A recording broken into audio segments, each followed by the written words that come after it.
तो दोस्तों स्वागत है आपका हमारे YouTube चैनल में। तो देखिए आज एक नए टॉपिक की चर्चा करना है और वो है राजभाषा आयोग। और राजभाषा आयोग का उल्लेख है अनुच्छेद 343 से लेकर के 351 तक, जो विभाग किसमें है 17 में। ठीक है, तो पहले तो जान लीजिए राजभाषा आयोग जो है इसके 4 अध्याय हैं और 4 अध्याय में आप लोग क्या क्या पढ़ेंगे, चारों अध्याय में किसका वर्णन है। इसके अलावा कुछ अनुच्छेद है जहाँ पर जो है भाषाओं के बारे में वर्णन किया गया है। तो कौन कौन से 4 अध्याय उनको जानिए। तो लिखिए 4 अध्याय और 4 अध्याय में लिखिए पहले अध्याय में है संघ की राजभाषा। संघ की राजभाषा और ये आप पढ़ेंगे अनुच्छेद 343 से 344 तक। ठीक है, फिर दूसरे नंबर पे पढ़ेंगे प्रादेशिक भाषाएं। प्रादेशिक भाषाएं और प्रादेशिक भाषाएं आप लोग पढ़ेंगे 345 से 347 तक है। 345 से अनुच्छेद 347 तक प्रादेशिक भाषाओं का उल्लेख है। ठीक है, फिर तीसरे नंबर में उच्चतम न्यायालय यानी सुप्रीम कोर्ट एवं उच्च न्यायालय एवं उच्च न्यायालय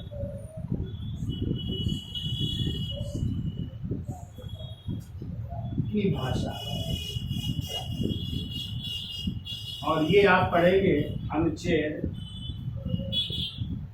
348 से 349 में, यानी 48 और 49 में है। और चौथे में है विशेष निर्देश। चौथा है विशेष निर्देश। तो विशेष निर्देश है वो आप पढ़ेंगे अनुच्छेद 350 और 351। तो इस तरह जो है जो राजभाषा है उसको 4 अध्यायों में डिवाइड किया गया है। और वो चारों अध्याय एक में संघ की राजभाषा 343 से 44 तक, फिर प्रादेशिक भाषा है 345 से 47 तक, फिर उच्चतम न्यायालय एवं उच्च न्यायालय की भाषा है 348 से 349 और विशेष निर्देश किसमें 350 और 51। ठीक है, इसके अलावा आप लोग जो है 8वीं अनुसूची पढ़ के आए हैं ना। 8वीं अनुसूची में भी कितनी भाषाओं का उल्लेख है? 8वीं अनुसूची में 22 भाषाओं का उल्लेख है। तो वहाँ पे भी भाषाएं पढ़ी है। तो जब संविधान बना था तो 14 थी, फिर सिंधी जुड़ी 15वीं, फिर मणिपुरी कोंकणी और नेपाली जुड़ी 18 हो गई, 4 फिर जुड़ी बोडो संथाली डोगरी और मैथिली, तो 22 हो गए। तो 8वीं अनुसूची में कितनी भाषा है? 22। ठीक है, इसके अलावा पढ़ेंगे अनुच्छेद 29 और 30। और 29 और 30 आपका किससे संबंधित है? क्यों भाई? अल्पसंख्यकों की। ठीक है, भाषाओं से वहाँ पे जब आप पढ़ेंगे तो उससे जो है संबंधित है, तो वो पढ़ेंगे। इसके बाद जो है अनुच्छेद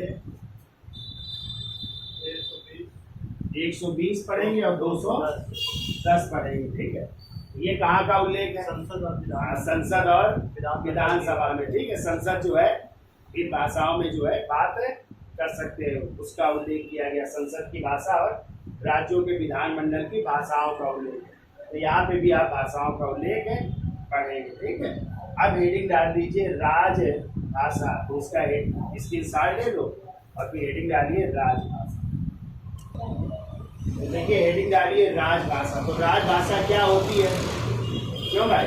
राजभाषा का शाब्दिक अर्थ होता है राजकाज की भाषा, यानी राजकीय कार्यों में जिस भाषा का प्रयोग किया जाता है उसे कहते हैं राजभाषा कहते हैं। ठीक है, जबकि मध्यकाल में जो है जो दरबार की भाषा होती थी ना, दरबारी भाषा, उसे भी राजकीय भाषा कहा जाता था। तो लिखिए पहला पॉइंट, राजभाषा का अर्थ है,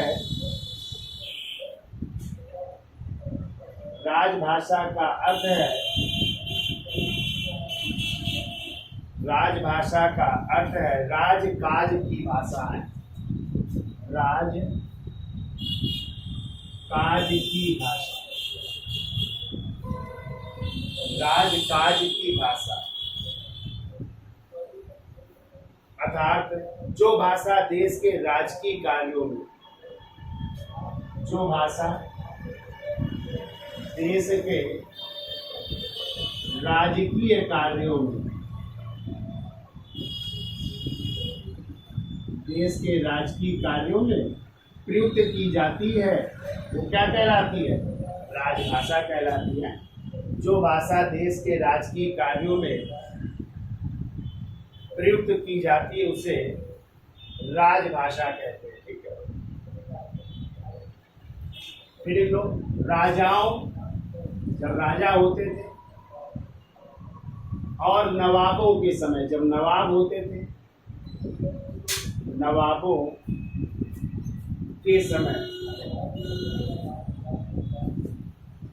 इसे दरबारी भाषा कहते थे, यानी दरबार में जो प्रयोग की जाती थी वो भाषा कहलाती थी, तो ये कहलाती थी दरबारी भाषा। तो लिख लो, राजाओं और नवाबों के समय इसे दरबारी भाषा कहा जाता था।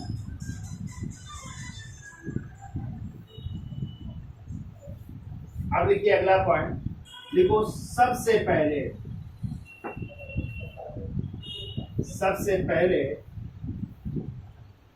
हिंदी को राजभाषा या राष्ट्रभाषा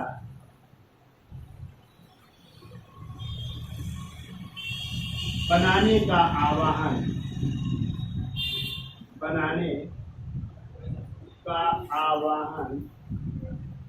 किया था दयानंद सरस्वती ने। नाम सुना है दयानंद सरस्वती?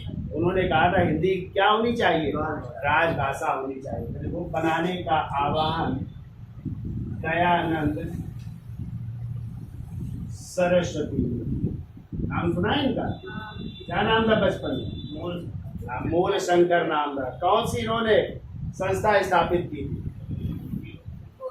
आर्य समाज, 1875 में बंबई में। ठीक है, तो इन्होंने जो है हिंदी को क्या बनाने का, राजभाषा या राष्ट्रभाषा बनाने का जो है आह्वान किया था दयानंद सरस्वती। ठीक है, फिर वो भारत में स्वतंत्रता के पश्चात, भारत में स्वतंत्रता के पश्चात हिंदी को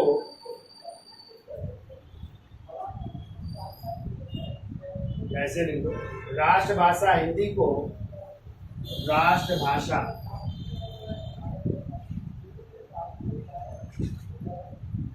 हिंदी को राजभाषा का दर्जा प्राप्त हुआ। राजभाषा का दर्जा प्राप्त हुआ। तो पता है, इसके लिए जो है एक समिति गठित की गई थी। ठीक है, और उस समिति में जो है कई दिन चर्चाएं हुई। तो के.एम. मुंशी और गोपाल स्वामी आयंगर के सुझाव पर जो है 14 सितंबर 1949 को हिंदी को क्या प्राप्त हुआ? राजभाषा का दर्जा प्राप्त हुआ। ठीक है, पूछा जाता है किसके सुझाव पर? तो दो नाम याद रखने, के.एम. मुंशी और गोपाल स्वामी आयंगर है। तो लिखिए अगला पॉइंट, देखो क्या लिखा? भारत में स्वतंत्रता के पश्चात राष्ट्रभाषा हिंदी को राजभाषा का दर्जा प्राप्त हुआ। देखो, इस संबंध में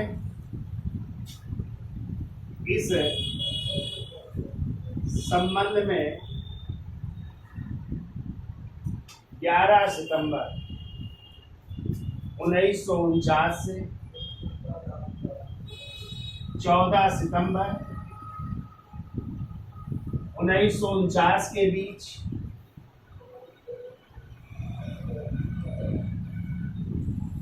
11 सितंबर 1949 से 14 सितंबर 1949 के बीच संविधान सभा में बहस हुई। क्योंकि संविधान का क्या हो रहा है, बन रहा है ना, तो संविधान सभा में बहस हुई।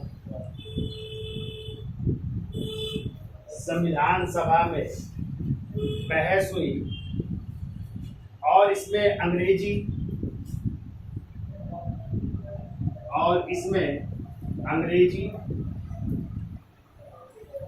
संस्कृत और हिंदी, और इसमें अंग्रेजी, संस्कृत और हिंदी के दावे पर विचार किया गया। हिंदी या हिंदुस्तानी भी कह सकते हैं, हिंदुस्तानी के दावे पर विचार किया गया। यानी ये इन भाषाओं को चुना गया कि इनमें से कौन सी भाषा राजभाषा घोषित की जाए। अंग्रेजी घोषित की जाए, संस्कृत घोषित की जाए, या हिंदी या हिंदुस्तानी। अंत में किसके सुझाव पर? के.एम. मुंशी और आयंगर के सुझाव पर। ठीक है, किसको चुना गया? हिंदी को राजभाषा। और इस तरह 14 सितंबर 1949 को हिंदी को क्या प्राप्त हो गया?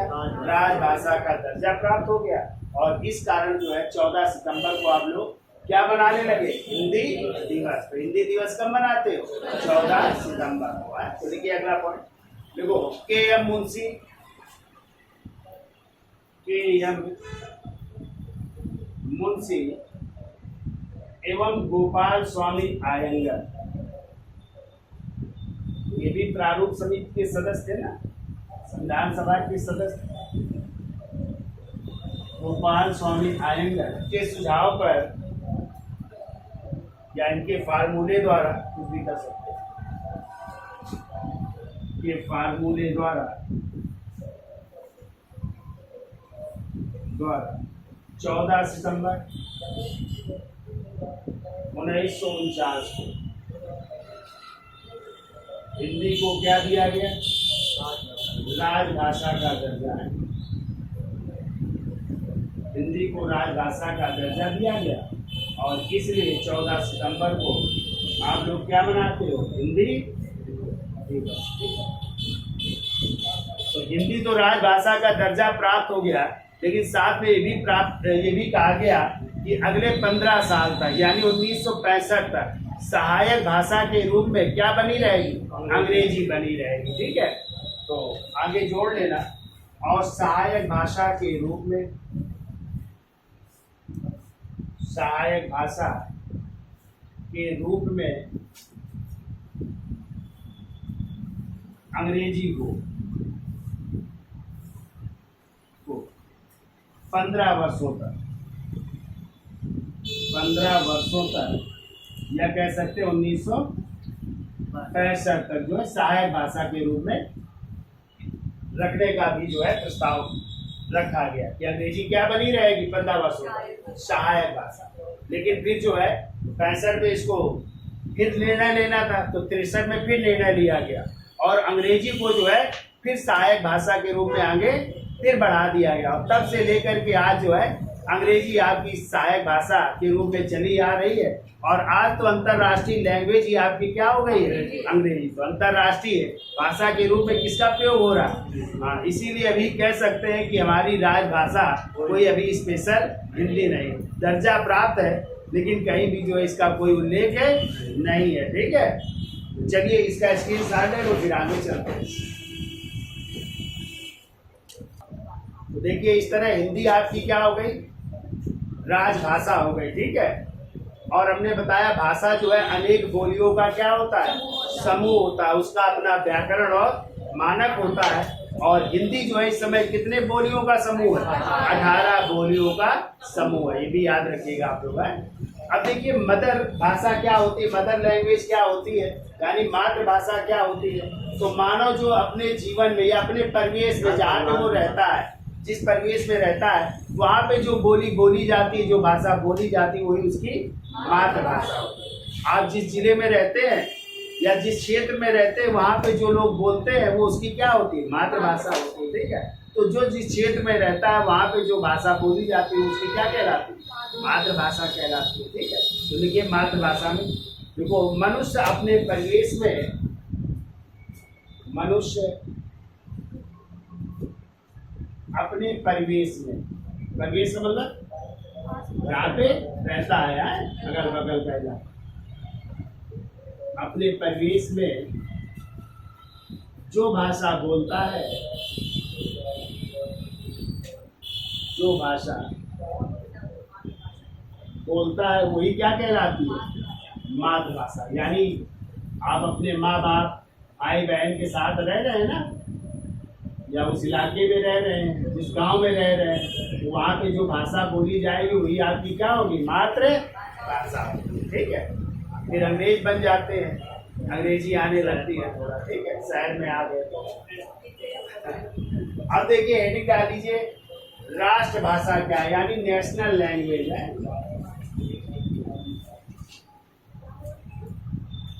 राष्ट्रभाषा यानी नेशनल लैंग्वेज।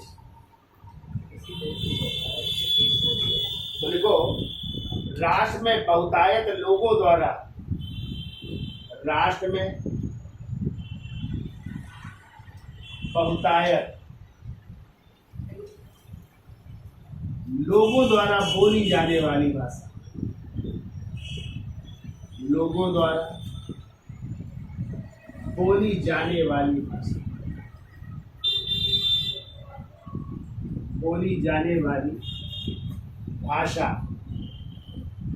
क्या कहलाती है, राष्ट्रभाषा कहलाती है। जैसे हिंदी 1000 सालों से बोली जा रही है ना, तो राष्ट्रभाषा के रूप में इसका प्रयोग हो रहा है। लिख लो, जैसे, जैसे हिंदी कब से बोली जा रही है, हजारों साल पहले से, 1000 वर्ष पहले से बोली जा रही, तो हिंदी को भी हम क्या कह सकते हैं, राष्ट्र भाषा कह सकते हैं। ठीक है, देख लो, जैसे हिंदी 1000 वर्षों से राष्ट्रभाषा के रूप में प्रयोग की जा रही है।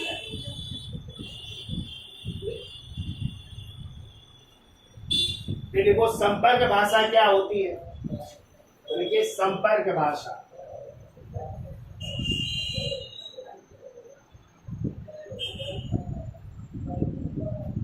संपर्क भाषा ले लो, जो भाषा दो भिन्न भाषाई लोगों के बीच, जो भाषा दो भिन्न भाषाई लोगों के बीच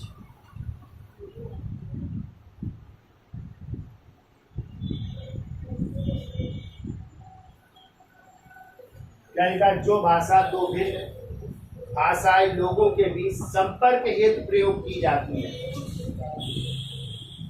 संपर्क हेतु प्रयोग की जाती है, वही क्या कहलाती है, संपर्क भाषा। जैसे हिंदी भारत में और अंग्रेजी अंतरराष्ट्रीय स्तर पर जो है, कैसी भाषा है, जैसे, जैसे हिंदी भारत में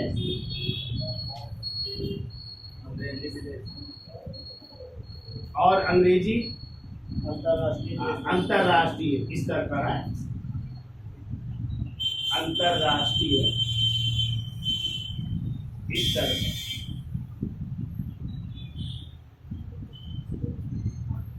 जैसे हिंदी भारत में संपर्क भाषा है और अंग्रेजी कहाँ पे है, अंतरराष्ट्रीय स्तर पर संपर्क भाषा के रूप में प्रयोग किया जाता है। आप विदेश कभी घूमने जाए, ठीक है, आप तो रूस गए तो रूसी नहीं आती है आपको, ठीक है, जर्मन गए जर्मनी नहीं आती, फ्रांस गए फ्रेंच नहीं आती, लेकिन लोग अंग्रेजी वहाँ पे जानते हैं। तो आप भी अंग्रेजी यदि जानते हैं तो आप संपर्क भाषा के रूप में इस्तेमाल कर सकते हैं। ठीक है, आप तो अंग्रेजी आनी चाहिए विदेश जाने के लिए, ठीक है, तभी घूम पाएंगे आप लोग आते। समझ गए भैया, क्यों भाई? Yes sir. देखो अगला पॉइंट, सरकारी राजकाज की भाषा को राजभाषा कहा जाता है। सरकारी कामकाज की भाषा को, सरकारी कामकाज की भाषा को क्या कहते हैं? राजभाषा कहते हैं।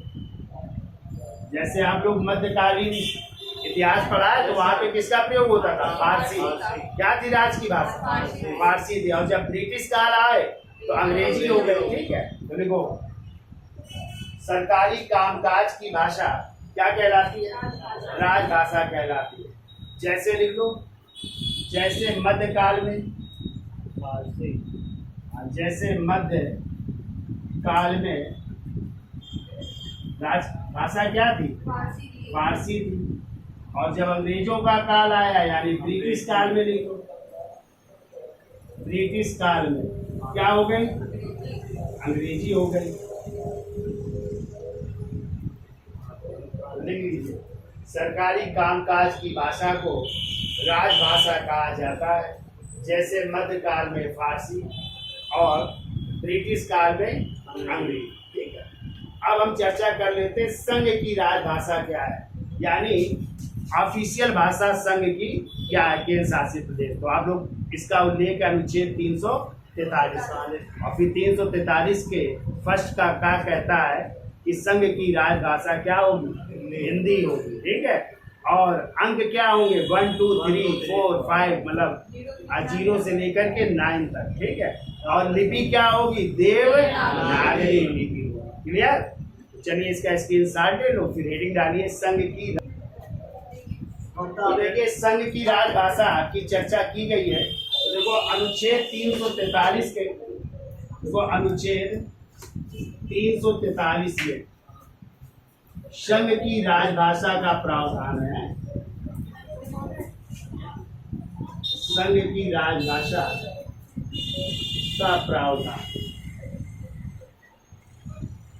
343 में। ठीक है, फिर देखो अनुच्छेद 343 के फर्स्ट का नंबर है और इसी में कहा गया है संघ की राजभाषा क्या होगी?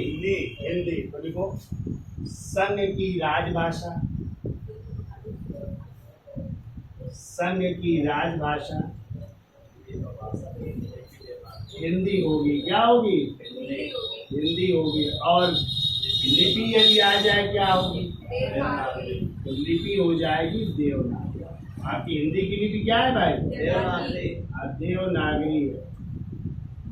और आ जाए पंजाबी की लिपि क्या है? गुरमुखी। और मराठों की लिपि? मराठी की लिपि मोड़ी। ठीक है, तो लिपि क्या होगी? देवनागरी। ठीक है, फिर देखो भारतीय अंक जो होंगे, देखो भारतीय अंक अंतरराष्ट्रीय स्तर पर, अंतरराष्ट्रीय स्तर पर क्या होंगे? 0 से लेकर के 0 1 2 3 4 ऐसे करते करते 9 तक। तो ये होंगे आपके भारतीय अंक जो किस पे प्रयोग किए जाएंगे? अंतरराष्ट्रीय स्तर पर अंकमाला में प्रयोग किए जाएंगे। ठीक है, फिर देखो 26 जनवरी 1950 को जब आपका संविधान लागू हुआ है, 26 जनवरी 1950 को हिंदी को किस रूप में अपनाया गया? हिंदी को जो है राजभाषा का दर्जा प्राप्त हुआ है। हिंदी को राजभाषा का दर्जा प्राप्त हुआ, परंतु क्या नहीं किया गया? लागू नहीं किया गया। परंतु लागू नहीं हुआ या लागू नहीं किया गया है। तो जब लागू नहीं हुआ तो कैसे आप कह सकते हो कि भारत की राजभाषा हिंदी है? ठीक है, अब मान तो लिया गया, दर्जा तो प्राप्त हो गया, लेकिन इसे क्या नहीं किया गया? लागू नहीं किया गया। ध्यान रखिएगा। ठीक है, फिर देखो अनुच्छेद 343 के 2 में क्या कहा गया? अनुच्छेद 343 के 2 में कहा गया, जो अभी हम चर्चा कर रहे थे, 15 वर्षों तक अंग्रेजी को कौन सी भाषा, सह भाषा का दर्जा बना रहेगा अंग्रेजी, ठीक है, सह भाषा के रूप में कार्य करती रहेगी। देखो, संविधान लागू होने के 15 वर्ष बाद तक,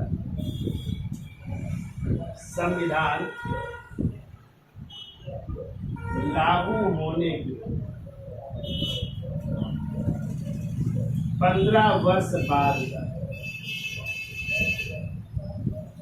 तक अर्थात कह सकते हैं 1965 तक आए,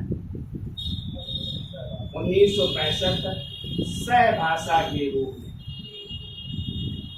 सह भाषा के रूप में,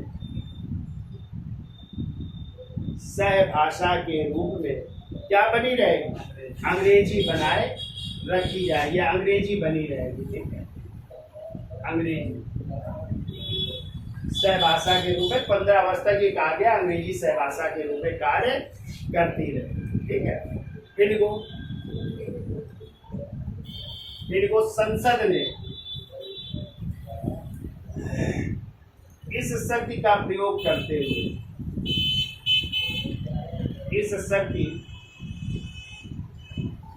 का प्रयोग करते हुए 1963 में फिर लाया गया प्रस्ताव। कब लाया गया? 1963 में राजभाषा अधिनियम पारित किया गया। राजभाषा अधिनियम पारित किया गया 1963 में राजभाषा अधिनियम पारित किया जा रहा है, ठीक है।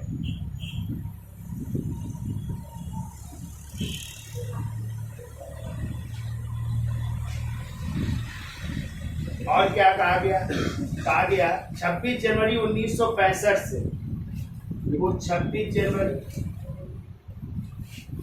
1965 से हिंदी क्या बनी रहेगी? राजभाषा बनी रहेगी, ठीक है। हिंदी संघ की राजभाषा बनी रहेगी, हिंदी संघ की राजभाषा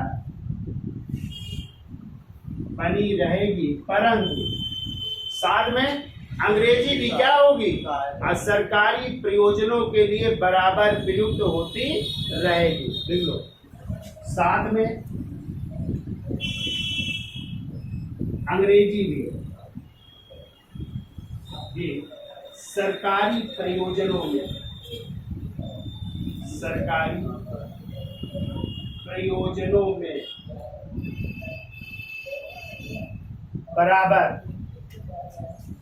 प्रयुक्त होती रहेगी, बराबर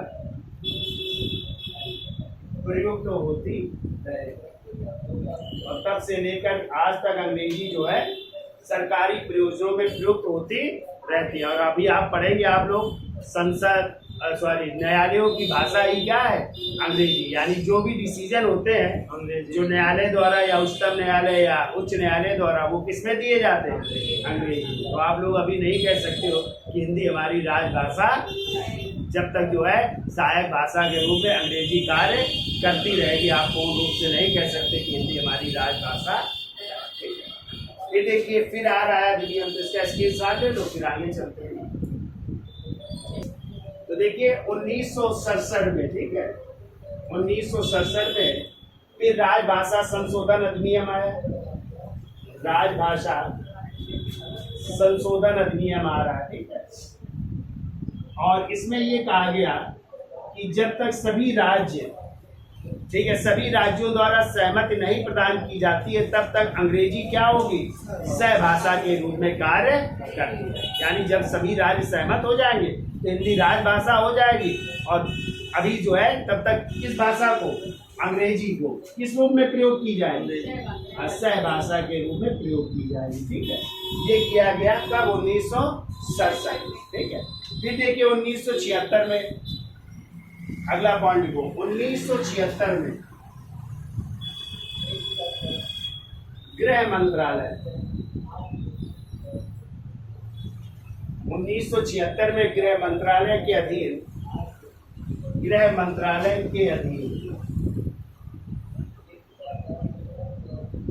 राजभाषा विभाग का गठन किया गया।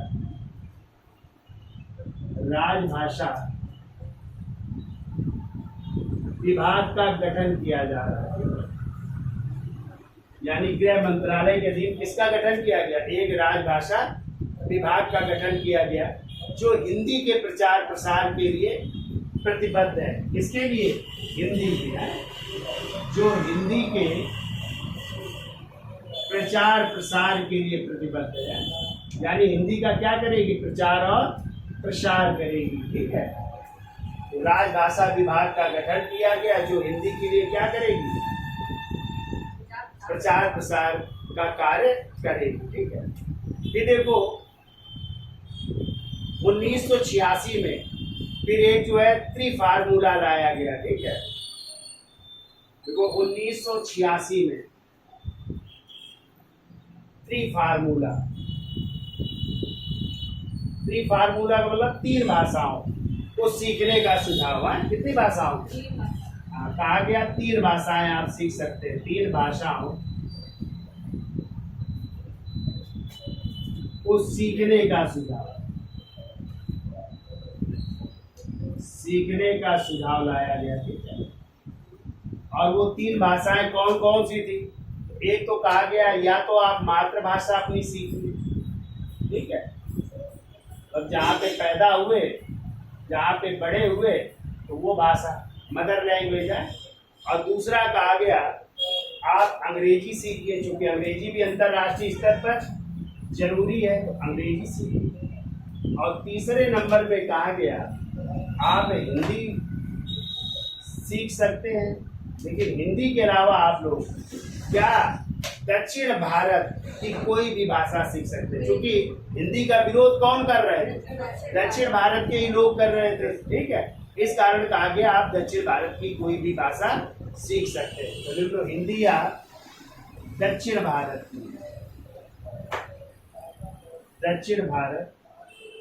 की भाषा, तो ये आता है त्रिफार्मूला के अंदर, जो कब आया? 1986। ठीक है, अब यदि आ जाए संघ की जो राजभाषा हिंदी इस समय, वो कितने राज्यों में? तो संघ की राजभाषा तो इस समय 8 राज्य और एक केंद्र शासित प्रदेश है। 8 राज्य हो गए, वह एक केंद्र शासित प्रदेश हो गया। और केंद्र शासित प्रदेश कौन है? दिल्ली है। केंद्र शासित प्रदेश दिल्ली में बोली जाती है ना। तो 8 राज्य लिखना चाहे तो लिख लीजिए। उत्तर प्रदेश लिख लो, उत्तर प्रदेश, मध्य प्रदेश, मध्य प्रदेश, उत्तराखंड, उत्तर प्रदेश, मध्य प्रदेश, उत्तराखंड, छत्तीसगढ़, राजस्थान, बिहार, झारखंड, हरियाणा व हिमाचल प्रदेश। बिहार, झारखंड, 9 राज्य हो गए। सॉरी, तो 9 राज्य और एक केंद्र शासित प्रदेश है। कितने राज्य? 9 राज्य व एक केंद्र शासित प्रदेश दिल्ली है। तो यहाँ पे जो है प्रयोग की जाएगी। ठीक है, जबकि देखो, जबकि महाराष्ट्र,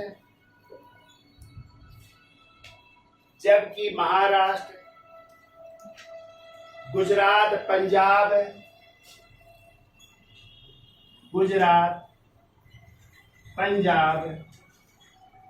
केंद्र शासित प्रदेश चंडीगढ़, केंद्र शासित प्रदेश चंडीगढ़, अंडमान निकोबार,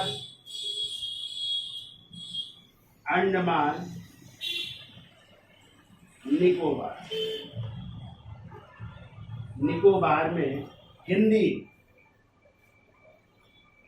को कौन सा स्थान प्राप्त? द्वितीय राजभाषा के रूप में है। लिख लो, द्वितीय राजभाषा के रूप में प्रयोग की जाएगी। तो महाराष्ट्र, गुजरात, पंजाब, चंडीगढ़ और अंडमान निकोबार में हिंदी को द्वितीय राजभाषा के रूप में प्रयोग किया जाए। पता है किन राज्यों की राजभाषा अंग्रेजी है? लिखो एक पॉइंट और लिखो, मेघालय, नागालैंड, मेघालय कभी कभी आ जाता है। देखो मेघालय, नागालैंड, मिजोरम, मिजोरम की राजभाषा क्या है? अंग्रेजी। यानी यहाँ की राजभाषा अंग्रेजी, ठीक है। मिजोरम की राजभाषा अंग्रेजी। अब देखिए हेडिंग डाल लीजिए, राजभाषा आयोग। और राजभाषा आयोग का उल्लेख है अनुच्छेद 344 में, ठीक है। तो आपको पता है कि 1955 में बीजी खेर यानी बाल गंगाधर खेर, तिलक नहीं, बाल गंगाधर खेर की अध्यक्षता में क्या राजभाषा आयोग का गठन किया गया था, ठीक है। तो हेडिंग डाल लीजिए, राजभाषा आयोग अनुच्छेद 344। तो इसका स्क्रीनशॉट ले लो, फिर आगे चलते हैं। तो देखिए हेडिंग डाल लीजिए, राजभाषा आयोग जिसका उल्लेख है अनुच्छेद 344। तो देखो राजभाषा आयोग का गठन कौन करता है? तो इसका गठन करते हैं राष्ट्रपति। किसके द्वारा? राष्ट्रपति द्वारा किया जाता है इसका गठन है। तो प्रारंभ में जब यानी संविधान बना था, ठीक है, प्रारंभ में यदि आ जाए कार्यकाल कितने वर्ष का था, तो पहले जो है कार्यकाल इसको 5 वर्ष रखा गया था, 5 वर्ष। लेकिन बाद में जो है इसका कार्यकाल कितना कर दिया गया? 10 वर्ष कर दिया गया। यानी अब जो है राजभाषा आयोग का कार्यकाल कितने वर्ष है? 10 वर्ष है, ठीक है। अब इसमें जो है एक तो अध्यक्ष होते हैं, अध्यक्ष कितने? 1। और इसमें सदस्यों की संख्या होती है 22 सदस्य होते हैं। कितने सदस्य? 22 सदस्य होते हैं, ठीक है। एक अध्यक्ष और 22 सदस्य होते हैं राजभाषा आयोग। और इसका उद्देश्य क्या है? उद्देश्य लिख लो, उद्देश्य है 8वीं अनुसूची की, 8वीं अनुसूची में जितनी भी भाषाएं हैं उनका विकास करना, ठीक है, या उनका प्रचार प्रसार करना। 8वीं अनुसूची की भाषाओं का क्या करना? विकास करना या उसका प्रचार प्रसार करना। भी हम चर्चा करेंगे कितनी भाषा है, ठीक है। तो देखो प्रथम आयोग के अध्यक्ष कौन थे? राजभाषा आयोग के प्रथम आयोग के अध्यक्ष, प्रथम आयोग गठित हुआ था जून 1955 में, जून 1955 में। किसकी अध्यक्षता में? अभी हमने आपको बताया था बाल गंगाधर खेर की अध्यक्षता में, ठीक है। यानी प्रथम राजभाषा आयोग के अध्यक्ष कौन थे? बाल गंगाधर खेर थे, ठीक है, क्लियर। और इन्होंने अपनी रिपोर्ट सौंपी जुलाई 1956 में। देखो रिपोर्ट सौंप रहे हैं जुलाई 1956 में इन्होंने अपनी रिपोर्ट सौंपी, ठीक है। फिर देखो नवंबर 1957 में, नवंबर 1957 में इस रिपोर्ट का परिरक्षण किया गया। इस रिपोर्ट का परिरक्षण, इस रिपोर्ट का परिरक्षण किया गया और जिसने परिरक्षण किया उसके अध्यक्ष थे लोग। इस रिपोर्ट का नवंबर 1957 में क्या किया गया? परिरक्षण। परिरक्षण मतलब फिर से उसको देखा गया, क्या सुधार करने की जरूरत है, सुधार किया जाएगा, नहीं तो सही है, मतलब देखा गया दोबारा है। तो इसके अध्यक्ष बनाए गए पंडित गोविंद बल्लभ पंत। कौन बनाया गया? पंडित गोविंद बल्लभ पंत बनाए गए, ठीक है। और जो उस समय जो है उत्तर प्रदेश के क्या थे? मुख्यमंत्री के मुख्यमंत्री भी, प्रथम मुख्यमंत्री भी रहे, ध्यान रखिएगा। क्या थे उत्तर प्रदेश के पहले मुख्यमंत्री थे? गोविंद बल्लभ पंत, ठीक है। तो यहाँ तक लिखिए जल्दी से, याद हो जाएगा। राजभाषा आयोग का उल्लेख किस अनुच्छेद में है? 344 में। कौन गठन करता है? राष्ट्रपति। कार्यकाल पहले 5 वर्ष था, अब कितना है? 10 वर्ष। एक अध्यक्ष होते हैं, 22 सदस्य। उद्देश्य क्या होता है? 8वीं अनुसूची में जो भाषाएं जो वर्णित है उसका विकास करना। प्रथम आयोग के अध्यक्ष बाल गंगाधर खेत कब गठन हुआ था? 1955 में। रिपोर्ट कब सौंपी इसने? तो इसी रिपोर्ट का परिरक्षण किया गया कब? नवंबर 1900। और जिसने परिरक्षण किया उसके अध्यक्ष कौन थे? पंडित गोविंद बल्लभ। क्लियर? अब देखिए, आपका जो संविधान जब बना तो प्रारंभ में कितनी भाषाएं थी? 14। फिर इसके बाद 15वीं जुड़ी सिंधी, फिर 3 और जुड़ी नेपाली, मणिपुरी और कोंकणी, फिर 4 और जुड़ी बोडो, संथाली, डोगरी और मैथिली। तो इस तरह जो है वर्तमान में 8वीं अनुसूची में कितनी भाषा? 22। तो ये किस संशोधन द्वारा जोड़ी गई, कब जोड़ी गई, उनकी हम चर्चा कर लेते। तो इसका स्क्रीनशॉट ले लो, आगे चलते। तो देखिए, जब संविधान बना तो संविधान के प्रारंभ में कितनी भाषाएं थी?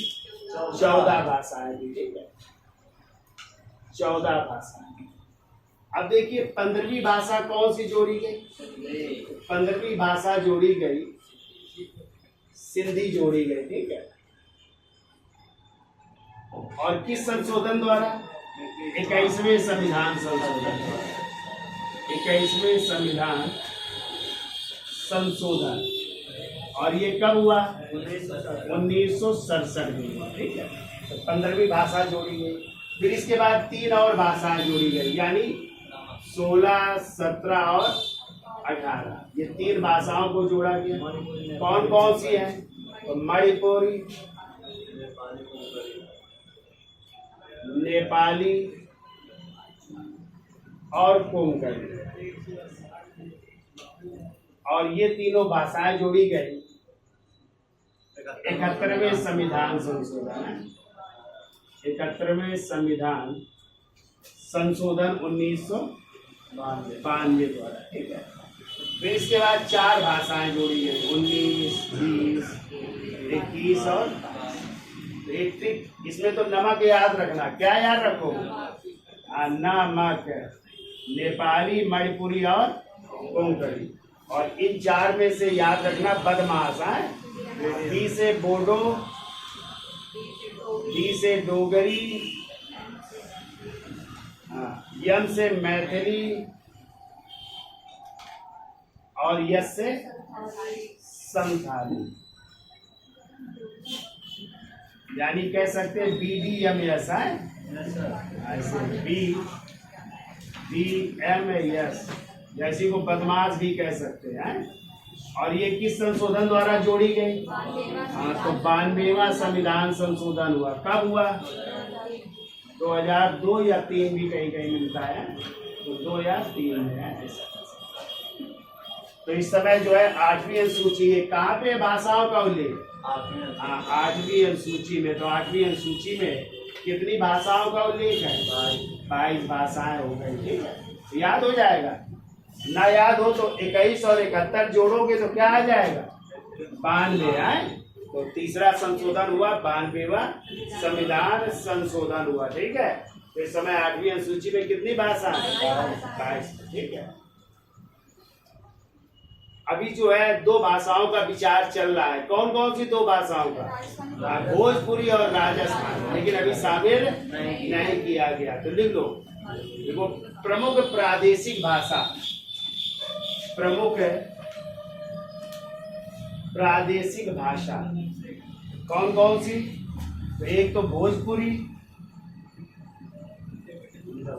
और दूसरी है राजस्थानी। देखो प्रमुख है प्रादेशिक भाषा भोजपुरी व राजस्थानी को 8वीं अनुसूची में शामिल नहीं किया गया है।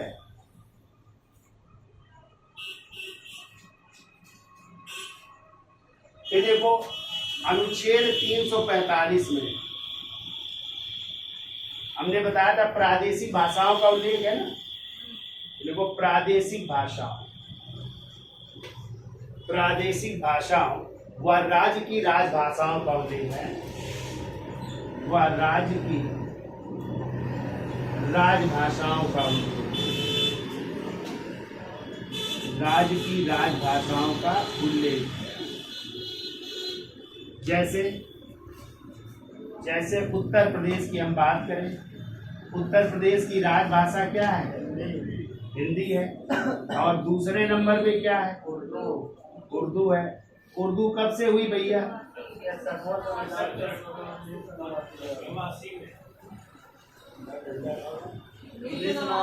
1989 में हुई है। ठीक है, उर्दू राजभाषा पहली है हिंदी, दूसरी है उर्दू।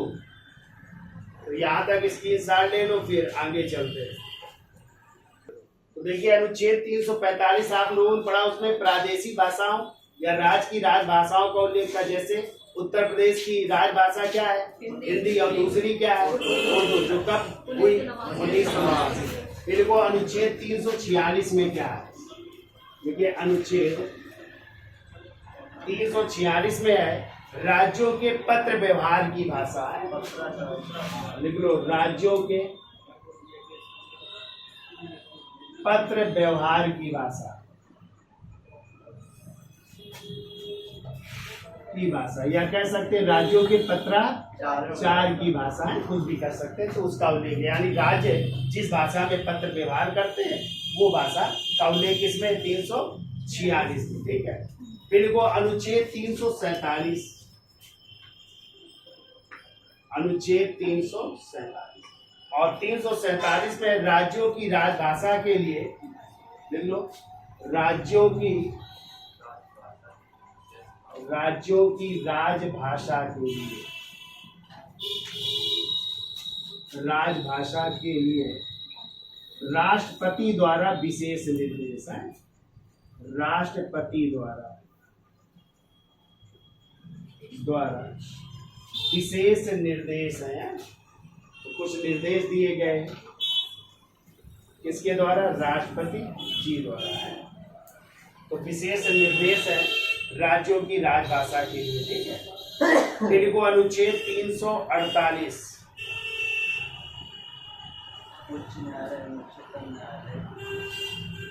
तो देखिए अनुच्छेद 348 हमने आपको शुरू में बताया था कि जो है उच्चतम न्यायालय और उच्च न्यायालय की भाषा में किसका प्रयोग होगा? अंग्रेजी का। ठीक है। इसके अलावा हमने बताया था संसद की कार्यवाहियों व विधानमंडल की भाषाओं में भी अंग्रेजी भाषा का या अध्यादेश जो जारी होंगे उसमें भी अंग्रेजी भाषा का प्रावधान किया गया। तो लिख लो, उच्चतम न्यायालय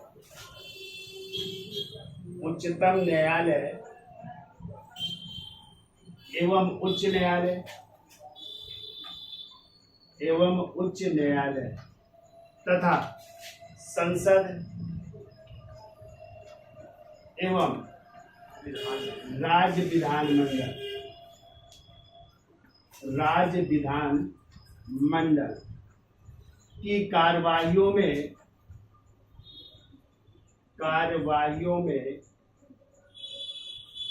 किस भाषा का प्रयोग? अंग्रेजी भाषा का प्रयोग किया जाएगा। अंग्रेजी भाषा का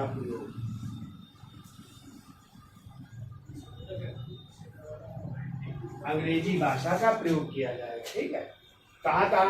उच्चतम न्यायालय, उच्च न्यायालय, संसद और राज्य विधान मंडल के जो भी अध्यादेश होंगे, जो भी कार्यवाहियां होंगी उसमें। ठीक है। फिर आते हैं अनुच्छेद 350 का मेन देख लेते हैं। अनुच्छेद 350 का नंबर, ये भी इम्पॉर्टेंट है। और इसमें अल्पसंख्यकों की, किसकी, मातृभाषा का उल्लेख किया गया। तो लिख लो, अल्पसंख्यकों की मातृभाषा, अल्पसंख्यकों की, या प्राथमिक स्तर में ऐसा लिख लो, अल्पसंख्यकों की, अल्पसंख्यकों की प्राथमिक स्तर पर, यानी जो प्राथमिक स्तर होंगे, प्राइमरी स्तर होंगे, प्राथमिक स्तर पर किस भाषा का प्रयोग। ये क्वेश्चन कई बार पूछा गया, याद रखिएगा, मातृभाषा का उल्लेख। जो भी अल्पसंख्यक समुदाय है उनको जो है किस स्तर पर, प्राथमिक स्तर पर मातृभाषा का प्रयोग किया जाएगा। ठीक है, ध्यान रखिएगा। और इसको जोड़ा गया था, इस अनुच्छेद को लिख लो, 7वें संविधान संशोधन, 7वें संविधान संशोधन कब हुआ था, 1956 में। ठीक है, तो लिख लेना, 7वें संविधान संशोधन 1956 द्वारा यह अनुच्छेद जोड़ा गया है 350 का। ठीक है, जिसमें जो है अल्पसंख्यक वर्ग के बालकों को, किसको, अल्पसंख्यक वर्ग के बालक लिख लेना, बालकों को प्राथमिक स्तर पर मातृभाषा में शिक्षा देने का उल्लेख। क्लियर। फिर लिख लो 351, अनुच्छेद 351 किसकी चर्चा करता है, हिंदी भाषा के प्रचार व विकास का निर्देश है। हिंदी भाषा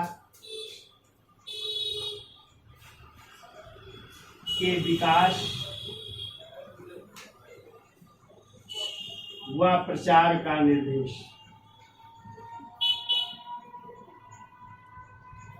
ये 51 कहता है। ठीक है, तो आपके 343 से 351 तक है।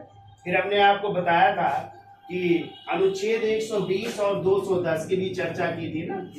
अनुच्छेद 120 में क्या है भैया, तो संसद में जो है कोई भी कार्य हिंदी या अंग्रेजी में किया जाएगा। ठीक है, और इसके अलावा जो है लोकसभा अध्यक्ष या राज्यसभा का जो सभापति होगा उनकी अनुमति से आप जो है अपनी भाषा में का भी प्रयोग कर सकते हैं। जैसे बहुत से सांसद जो आते हैं वो ना तो अंग्रेजी जानते हैं ना हिंदी जानते हैं, तो उनको अपनी मातृभाषा में भी बोलने का अधिकार दिया गया है। बाकी कहा गया है अंग्रेजी या किसमें, हिंदी का प्रयोग किया जाएगा। तो लिख लो, अनुच्छेद 120 में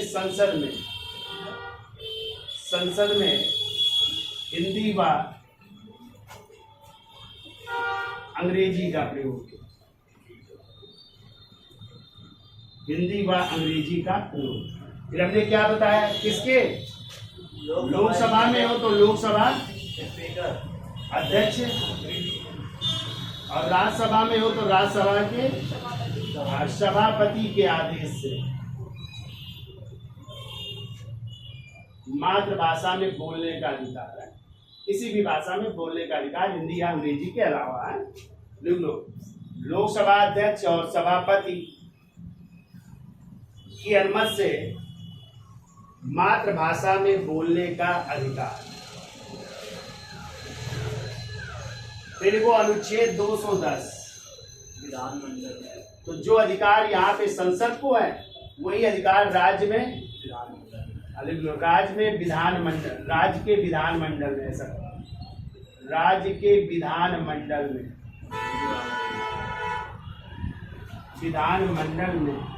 किसका प्रयोग होगा, हिंदी व अंग्रेजी का प्रयोग है। और नहीं जानते हो तो किसकी अनुमति, विधानसभा अध्यक्ष की विधानसभा होती है वहाँ पे, तो उसके अध्यक्ष की अनुमति से।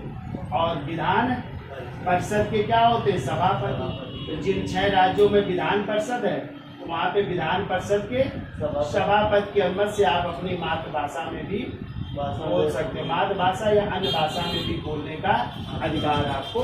ठीक है, तो ये है अनुच्छेद 120 और 210 की कहानी। ठीक है, क्लियर। फिर लो भारतीय भाषाओं का केंद्रीय संस्थान, यदि आ जाए भारतीय भाषाओं का केंद्रीय संस्थान कहाँ, तो केंद्रीय संस्थान है बंगलौर में। कहाँ पे है, लिख लो बंगलौर। केंद्रीय संस्थान है, सॉरी मैसूर में है, बंगलौर का मैसूर कर्नाटक में, मैसूर कर्नाटक। तो कई संस्थान है, उनको हम लिखा देते हैं आप लोगों को, मेन ये रखिएगा आप लोग हैं। इसके अलावा शास्त्रीय भाषाएं भी है, बताया आपको कितनी शास्त्रीय भाषा है, कौन कौन सी? तमिल, तेलुगु, कन्नड़, संस्कृत, मलयालम और उड़िया। तो सही है, तो लिख लो शास्त्रीय भाषा है, हम बोल देते हैं। चलिए लिखो शास्त्रीय भाषा है। नंबर 1 लिखो तमिल। तमिल 2004 में हुई, ठीक है। शास्त्रीय भाषाएं लिखो तमिल 2004 में। दूसरे नंबर में लिखो संस्कृत 2005 में, संस्कृत 2005 में। तीसरी लिखो तेलुगु, तेलुगु 2008 में, तेलुगु 2008 में। चौथी लिखो कन्नड़, ये भी 2008 में है, कन्नड़ 2008 में। पांचवी लिखो मलयालम, मलयालम ये 2013 में है। और अंतिम लिखो ओडिया, उड़ीसा की है ना ओडिया, और ये 2014 में, 2014। अच्छा आ जाए भारत में भाषाओं का क्रम क्या है, क्या बताओगे? सबसे नंबर 1 में हिंदी, दूसरे में बंगाली, फिर तेलुगु, फिर मराठी, फिर तमिल, ये क्रम है, ठीक है। हिंदी, बंगाली, फिर तेलुगु, फिर मराठी, फिर तमिल। और अंतरराष्ट्रीय स्तर पर आ जाए सबसे ज्यादा बोली जाए चीनी या मंदारी, फिर अंग्रेजी, फिर हिंदी, फिर स्पेनिश, फिर अरबी, ऐसे है। तो अंतरराष्ट्रीय स्तर पर भी याद रखिएगा, ठीक है। तो आज के लिए इतना रखते हैं, धन्यवाद।